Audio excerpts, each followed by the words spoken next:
Hey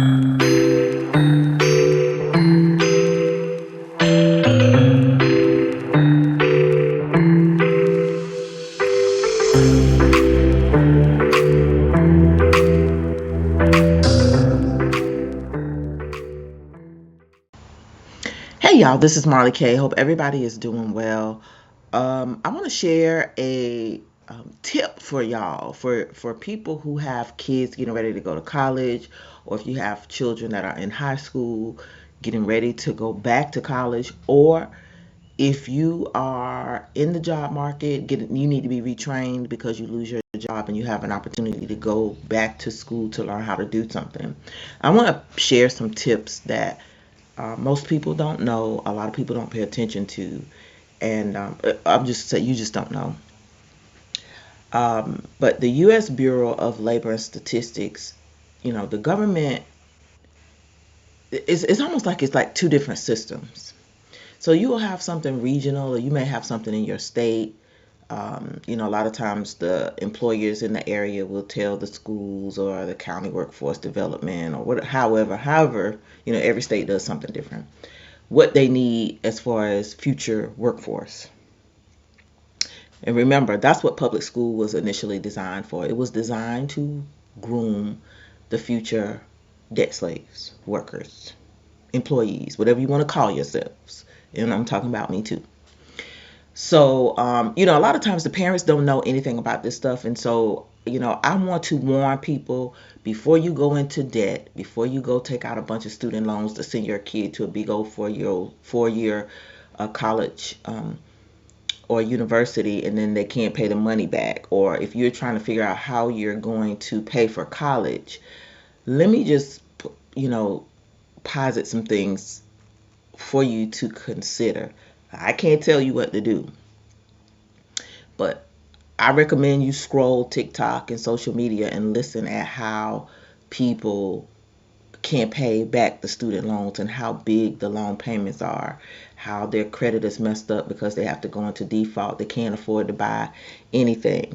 That is not what you want for your children. You should not want your child to be stressed over debt like that. And you shouldn't want your child to go to school and take something where they're not going to be able to get a job in the next 4 or 5 years. Or for yourself, if you're going to school just to say, okay, I got a degree, go to school and get a degree or certification in something that's going to be in demand, that you can get a job in. Because, and this is if you're going to school for that purpose, a lot of people go to school just to say I went to college, and then they take stuff that doesn't get them gainful employment. They go into debt, and then they're mad for the rest of their life because they got this bill that they accrued when they were a kid, and they got to spend their whole life paying for it. It's part of the debt slave trap. It's just like the 30-year mortgage. It is like paying taxes on a property. It's like health insurance and car insurance. Like everything about this society is like we just have a rented life. And I want to talk about it because I don't want people to make that mistake. I used to work in a college, and I used to work in financial aid. I've done career advising. Um, I've worked with kids transitioning from high school into college to community college, and then helping them transition from community colleges to four-year institutions if that's what they wanted to do. But one of the things that schools don't teach, just like they don't teach economics and civics and all this, they don't teach home economics. They don't teach you nothing that you need anymore. I want to share this occupational outlook handbook. It is from the U.S. Bureau of Labor Statistics. I'll put the link in the description. I suggest you browse this site really well, because this is how the government determines what jobs are going to be in demand. A lot of times what's in demand by the federal government may not be in demand for your region right away. But what happens at the top usually trickles down to the states and then to your local area. Sometimes if you live in an area where there aren't a whole lot of jobs, you may have to relocate, which is unfortunate. And I'm not telling anybody to do that. Just saying, weigh all of your options. If you're going to stay in your area doesn't have a lot of employment opportunities, you may need to become an entrepreneur and take something in your particular area, or you can, create your own way. But you need to be thinking about those things for yourself or for your children. So with the occupational handbook, the government tells you which occupations are the fastest growing, and they usually do it for a 10-year period. This outlook is for the period of 2023 through 2033. And I want to share this page with you because I don't want people to go to school and take up stuff then they can't get a job. So with the occupational handbook, it gives you the occupation, it tells you the growth rate between 2023 and 2033, and then it gives you the median pay. It doesn't give you the lowest and the highest. It just gives you what the middle pay is. So of course you always got to have experience unless you know a guy. You might be able to start off at the median pay. But the median pay also helps you determine what you should expect as a starting salary, and what you can expect on the higher end if you choose that as a career. A lot of times people don't look at that. They don't do any pay comparisons. They don't know what the salary is. They just know, I want to be this thing, and they don't know that being that is not going to get you any money. Like people who go to school and like, I want to be a social worker. Social workers make the least amount of money and do the most mentally exhausting work, dealing with people, human services. Like, that's taxing, but it's one of the lowest paying jobs. It's the most fulfilling. It's one of the most difficult jobs because I've done it, but it's also very low paying, very stressful. And if you're going into school and going into debt to do it, you will never pay that money off. So I don't recommend. I don't recommend going into that field, although you can't get into the field unless you have a degree. So it's like a double-edged sword, but it's also a part of the debt trap, because if you don't know how much entry-level social workers make, you go into school and want to do something noble, but what you'll find is you won't be able to make a living off of doing it. And it's by design. They require these jobs to ask you for a degree, and then when you get the degree, you're never going to be able to pay it off. So don't be a fool and fall into this American dream. You're going to have a degree, a career, a house, a car. Them days are gone. And remember, our parents were able to do that. My daddy, he's a mechanic. My mama never did get her. She never did go back to college. She does have both my parents have high school diplomas. My dad got a certification in automotive technology from community college, but he was in his 30s when he got it, because I was in high school at the time. But both of them were able to buy homes, retire, buy and pay off cars. Not saying that it was easy, but they were able to get jobs to make their ends meet. Here, me and my brother and my sister we don't have that luxury. We all have degrees. Well, me and my sister have a degree, my brother doesn't. But my sister and brother were in the military, and they, we all are, I hate to say struggling, but we just, working. We're the age of our parents when they own their house. We don't own nothing. We live a rented life. Whereas our parents, they live a partially rented life, but they did it with just a high school diploma. We're more educated, have more skill sets, and we have less than they did. And if you follow the trend that the current generation is walking in, your kids will have less than we have. So I'm trying to help y'all not go in that direction. So the top occupations are Wind turbine service technicians. Anytime you can be a service technician is a really good job because you can fix stuff. It's almost like working with small engine repair. You could really actually probably go to a community college and get a little certification in that and move, in that direction. You may not even have to go to college depending on where you live. Now, this opportunity isn't for everybody because they don't use this everywhere, but the future is different types of energy, green energy. And so that's why you see these occupations at the top of the list. So solar photovoltaic installers. So I guess those are like solar panel installers. Another green energy job. Nurse practitioners, of course. Healthcare is going to be big because they're going to be throwing all the cootie bugs at us. Data scientists. Do you see how much money data scientists make?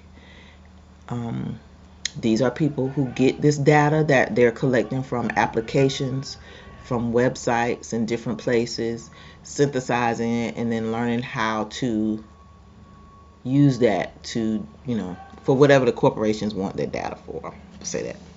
Information security analyst. So it's like IT people who work on nothing but security, securing the data that they collect. And also, learning how to break into stuff and preventing people or entities from breaking into data, which is going to be in high demand. And you see the salary for that. That's the median salary, $124,910 per year. 33% growth for that. And, that's because we are going to this new age, the fourth industrial revolution. Physician assistants, they're like the closest thing to a doctor, except without having to go to all those years of medical school. They'll make $133,260 per year. That's the median salary. Computer and information research scientist, again, they call add scientists to the end of these things, these titles, but again, it's almost like another data analyst, but it's, I guess, it's another name for this, pretty much the same thing, computer and information research scientist. This is the same thing. Physical therapist assistants, you get down here, starting to get lower. You're working with people, the pay is low. You're working with inanimate objects, just stuff, hard things, the pay is higher. Pay attention to the trend. Operations research analyst, occupational therapists, actuaries, financial examiners. Look at how low home health and personal aides make, $34,000 per year. That's median. So if you're going into home health and personal aid, I'm not saying that you can't do that. I just don't encourage people to just be like, oh, that's the only thing I'm gonna do. You're gonna have to have that and something else. You might love to do that, but it's a very low paying job. And then you're gonna go work in hospitals and nursing homes, and you're not gonna make a whole lot of money. You're gonna deal with some of the worst people and people at their lowest. You're going to be at risk for catching a lot of viruses and illnesses, and you probably have the worst benefits. Just saying. Vet assistants and lab animal caretakers, also a low paying job. Vet techs and technicians, also a low paying job. Logisticians. That's like a middle person who does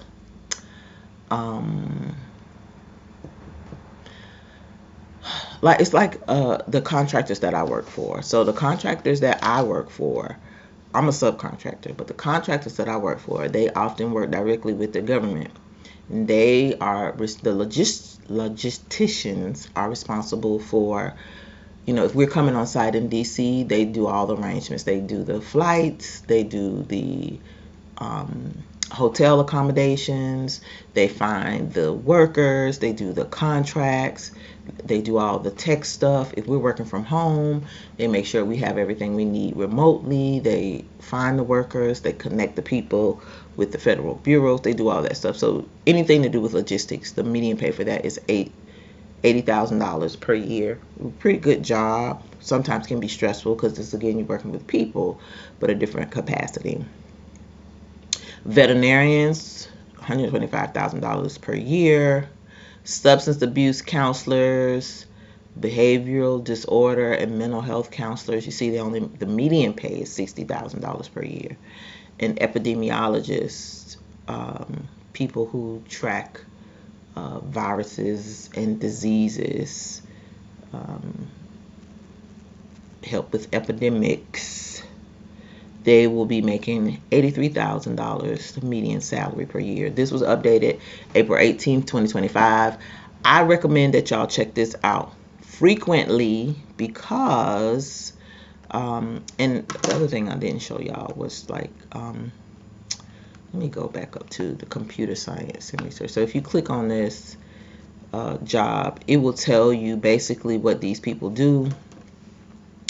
It gives you the median pay, the hourly rate, typical entry-level education, master's degree, work experience in a related occupation, none, on-the-job training, none, which means that you have to go to college for this, unless you find some type of program that will pipeline you in, or a guy. Number of jobs in 2023, 36,000.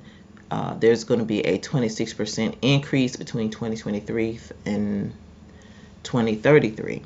And employment change between this same period is 9,400 jobs. Now, that doesn't seem like a lot of jobs, but it just goes to the fact that there's going to be a demand for this. And so, they're talking about all these data centers. They need people to collect data, synthesize data, people who know how to understand statistics and, and write reports.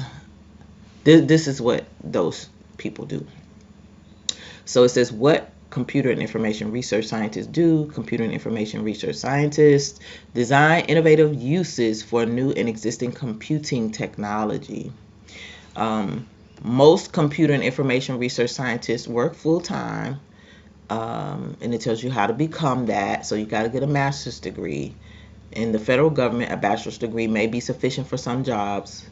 I'm sure nobody's trying to go work for the federal government now because they're not the best employer anymore. They give you the pay, the job outlook, and then they'll tell you to explore resources for employment and wages by state and area for computer and information research scientists. So I'm going to click on this, and also they don't have it here. I thought they would give it to you, but I don't have time to go through all this. I use this. I used to do this when I used to counsel college students, to just show when I work with parents. But like, this is a very good site to look in. ONET, love ONET. But it tells you all about the different careers, the wages, what's the expectation, job outlook projections, and then again you can collect state and area data to make a decision about what you want to choose for your career. So when you click on these, they give you a lot of information, except for the state and area data. And they get similar occupations. So if you don't want to do that, then they'll have other jobs that are similar with the other pay scales, median, of course. But I just want to share this with y'all because a lot of people are like, I'm going to send my kid to school, or you're letting the kids make decisions. And I'm telling you, I don't know why our system is set up or designed to do this stupid stuff, but it's almost like It's irresponsible, in my opinion. It's irresponsible for us as parents, as adults, as caretakers, as people who know better, to allow our poor young people to walk into these institutions and make decisions that they're going to have to pay the rest of pay for the rest of their lives. And for us, I think it's irresponsible for us as adults to put ourselves in situations where we will have to be responsible for helping to take care of our children because we did not do our due diligence before we allowed our kids to sign on the dotted line and go to a college that will never help them be gainfully employed or to just make their ends meet. So again, the Occupational Outlook Handbook is extremely important right now. As you can see, a lot of colleges are offering jobs where people will never be able to get gainfully employed. Not jobs, but they're offering degrees. Don't be foolish. Look at these fast growing occupations. Look at this list. Go to your state workforce development sites and see what's in demand for your region. You look at the employers in your region. You may want to call and talk to somebody, but it's really time out for allowing your kids to make decisions about what they want based on where their friends are going, based on the colleges and universities in your area, especially if you can't afford them. A lot of these careers on this list, you can actually go to community college and take first, and it will reduce the amount of money that you have to spend, and then transition your kid to a 4-year college or university, or you may be able to get that certification or 2-year degree from the community college and be well on your way. So like for nursing, a lot of nurses get their career started at community colleges, and then they go on to the 4-year institutions. Same for data scientists. It just depends on what school you're going to. You may or may not be able to get jobs in your area or take that degree field in your area. But if that's something that you're interested in, I strongly recommend you do your research before signing on the dotted line, because things are changing quickly. And as you can see, if you're planning on participating in society and working, if you're not planning on living off the land and being a homesteader, you're going to have to work and doing that, homesteading and trying to live as simple as possible is not for everybody. I understand that. But if you're going to send your child to college or university, or if you're losing your job and they're wanting you to go back to school, I want to encourage you to look and see if you're going to work and you're going to have to work. Take something that is going to be in demand. Take something that is going to be in demand in your area, or if you have to commute, look at what's available. But with this fourth industrial revolution, it is going to be imperative that you pay attention to the trends and take certifications and degree tracks that will have you employed at least for 10 to 15 years. I don't know how long these jobs are going to be around, because it just seems like you go to school and for 15, 20 years you're okay, and then all of a sudden they change the game. So I always think that nothing is going to stay the same. You're working to be a debt slave. You're going to be exploited some way, shape, or form, either by student loans or cheated by wasting your time going to school and taking something for a short period of time, getting a certification. It's in demand today, not in demand later. This is how you have to think about the workforce. It's not there for you. It's not there for your benefit. These things are for the employer's benefits, for society's benefits, for these corporations and hidden hands benefits. So while they're benefiting from you, you got to also be thinking how you can benefit from them. And the less debt you carry, the better it's going to be for your life, whether you're the parent or you're the student who will be going to school. You don't want to be carrying a whole bunch of debt. So I just want to encourage y'all, before you make decisions about what you're going to take or what your kid's going to take, you better really be having that serious conversation. And I hate, a lot of people are just like, I want my kid to go to college. I want them to be whatever they want to be. You better be trying to make them be something where they can get a job, because the time is coming where people are, jobs are going to be scarce. And if you're not going into any of these degree contracts, these degree fields or certification fields, you are going to have a very difficult time surviving. And I don't want that for anybody. I'm telling you this because I understand the game. Like I said, I've worked in a community college. I've tried to discourage people from going to four-year schools for a very long time, especially the expensive ones. And people just don't listen. They just like to waste money, and they think that you're trying to tell them what to do. And I'm really not trying to tell people what to do. I'm just trying to help you understand that the pool of employment opportunities is going to shrink drastically. And with this economic collapse and this decoupling with the deglobalization, the cost of living is going to be more expensive, and the job opportunities are going to be fewer. More people are going to be fighting for these jobs, and a lot of people are not going to be qualified. This is why they want to bring in immigrants, because immigrants are what they don't tell us is the immigrant populations that they import with the H-1B visas. Those people are already doing these things overseas. Like, America is way, way, way, way, way, way behind when it comes to technology. And it's by design. We're behind when it comes to demand versus, not demand, well, we're behind when it comes to the way the employment field is going. Like, all these tech jobs, they get people to come from overseas, because you look at China and some of the other countries, they're way ahead of us.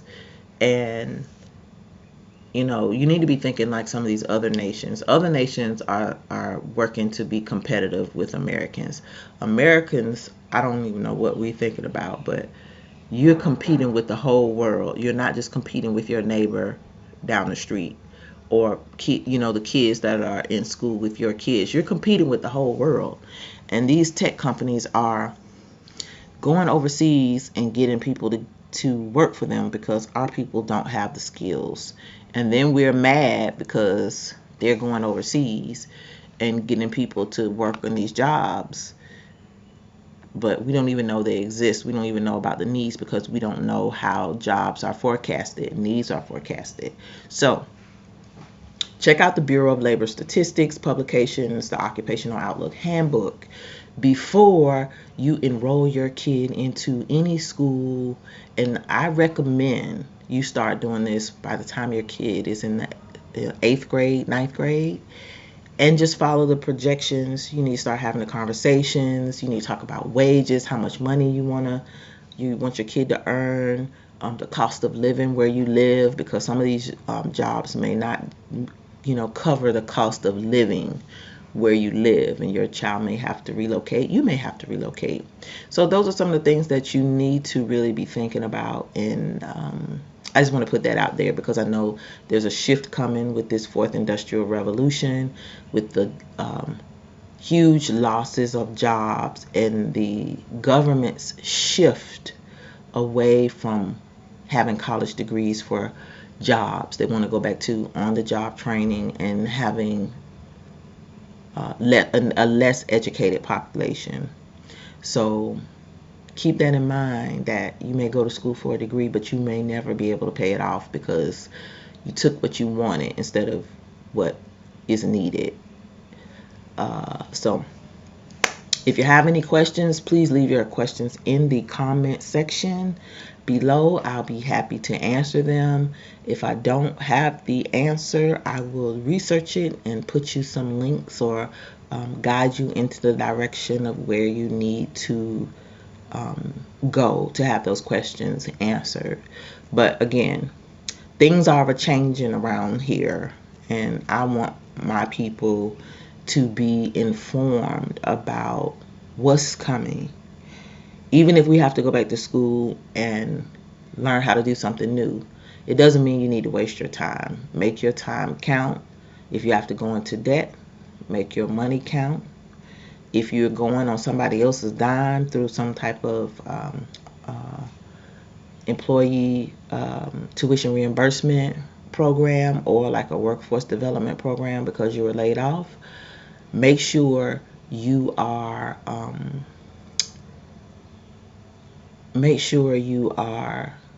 taking advantage of the opportunities that are available, but also looking at this occupational outlook, because it is definitely going to be helpful moving forward.